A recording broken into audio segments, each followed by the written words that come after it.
Em nome do Pai, do Filho e do Espírito Santo. Amém.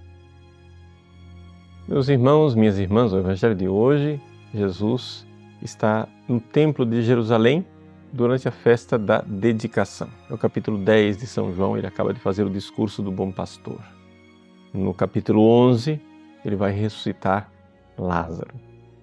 No capítulo 10, esse trecho que nós iremos proclamar hoje, é um trecho fundamental, porque a hostilidade dos judeus chega ao seu máximo e Jesus se retira para o lugar de origem, ou seja, parece que a gente volta ao princípio do Evangelho, porque ele volta para o lugar onde João batizava.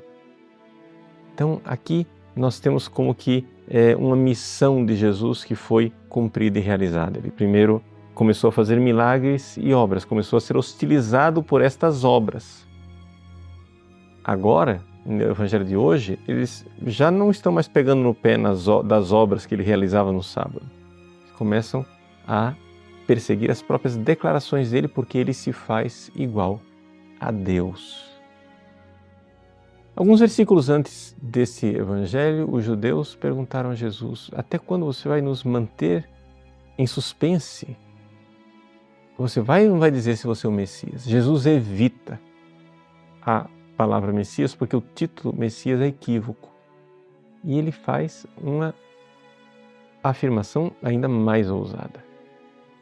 Ele começa a falar da sua igualdade com o Pai. Eu e o Pai somos um. E aqui ele se apresenta como aquele que é antes de Abraão. Interessante o presente, o verbo no presente, né? Antes que Abraão fosse, eu sou.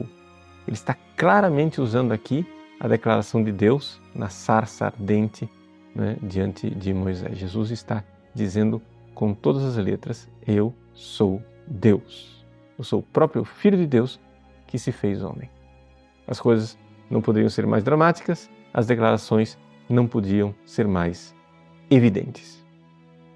Os judeus, então, mais uma vez, querem apedrejá-lo por blasfêmia. Mas é interessante que, se nós estivéssemos no mundo moderno, talvez aqueles judeus não iriam querer mais apedrejar Jesus. Sabe por quê? Porque eles encontrariam algum teólogo católico ou protestante liberal que diria assim: não, mas vocês não estão entendendo. O Evangelho de João é um acréscimo da comunidade primitiva, aquilo lá é a reflexão teológica de João. Jesus não pensava isso, Jesus era só um homem. Vejam como, estranhamente, nós, cristãos modernos, estamos começando a perder a fé. Ou seja, a relativizar e dizer que a consciência e a fé que nós temos em Jesus foi uma invenção humana.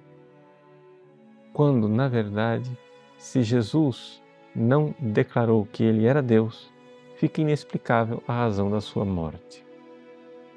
Ou seja, Jesus será condenado pelos judeus exatamente por se mostrar como Filho de Deus, Deus que se fez homem. Por quê? Porque os judeus interpretavam de forma contrária. Eles interpretavam como um homem que se fazia Deus. E Jesus não cansa de afirmar: eu venho do alto, eu sou Deus que se fez homem. E é assim que os judeus julgam Jesus, o condenam, e ele será apresentado para Pilatos por razões aparentes. Porque os judeus não podem apresentar as verdadeiras razões da condenação de Cristo, que é a fé nele.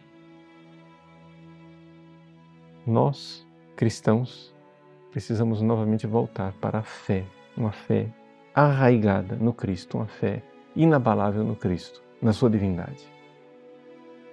Renove nessa quaresma sua fé em Jesus como o Deus que se fez homem.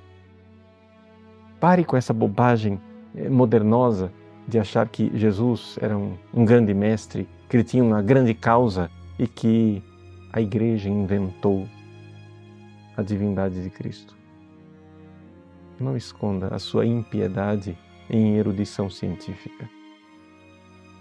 Seja humilde e creia no que creram os apóstolos e no que fez os mártires derramarem o seu sangue, Jesus, verdadeiro Deus. Deus abençoe você. Em nome do Pai, e do Filho e do Espírito Santo. Amém.